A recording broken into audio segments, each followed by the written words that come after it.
ঈদে ঘরমুখো মানুষের চাপে সড়কে যানবাহনের চাহিদা বেড়ে যায় কয়েক গুণ। এই চাপ সামলাতে রংচং করে লক্কর ঝক্কর বাস মেরামতের হিড়িক পড়েছে টাঙ্গাইলে। পুরনো বাসকে চকচকে করে তুলতে ব্যস্ত সময় পার করছেন শ্রমিকরা। টাঙ্গাইল প্রতিনিধির পাঠানো তথ্যচিত্রে ডেস্ক রিপোর্ট। এই দৃশ্য টাঙ্গাইলের রাবনা বাইপাস এলাকার গাড়ি মেরামতকারী প্রতিষ্ঠানের, যেখানে দিনরাত চলছে গাড়ি মেরামতের মহাযজ্ঞ। চলছে রং করা, ভাঙ্গা অংশে জোড়া লাগানো, ইঞ্জিন এবং ইলেকট্রিকের কাজ।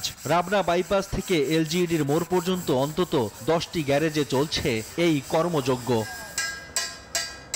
ঈদকে ঘিরে পুরনো লক্কর ঝক্কর বাসগুলো মেরামতে ব্যস্ত শ্রমিকরা। ফিটনেসবিহীন এসব গাড়িতে করেই ফিরবে ঘরমুখো মানুষ। আমাদের অনেক খুব কাজের চাপ, আমরা কাজ করে সারতে পারছি না। এই ঈদে জামা জুতো অ্যাকসেসরিজের ডিসকাউন্ট। 4-5 লোক কাজ করতেছে যাতে ঈদের আগে গাড়িটা বাইরে হয় তাড়াতাড়ি।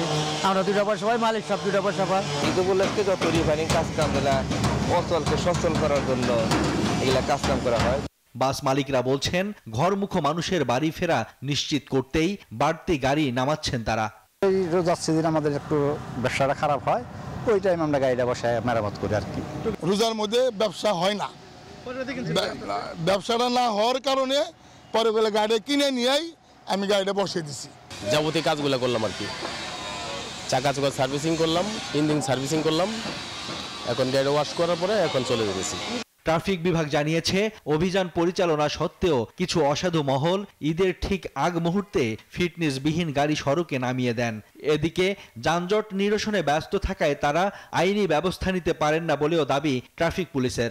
রাস্তায় ঠিক মতো চলবার যোগ্যতা নাই, এই গাড়িগুলো তারা রাস্তায় নামিয়ে দেয়, যেটা ওই সংক্ষিপ্ত মুহূর্তে আইন প্রয়োগকারী সংস্থার আসলে রাস্তায় তাৎক্ষণিক ব্যবস্থা নেওয়ার মতো পরিবেশ পরিস্থিতি থাকে না।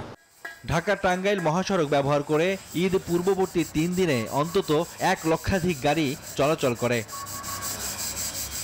সোয়াইব শামীম, নিউজ 24।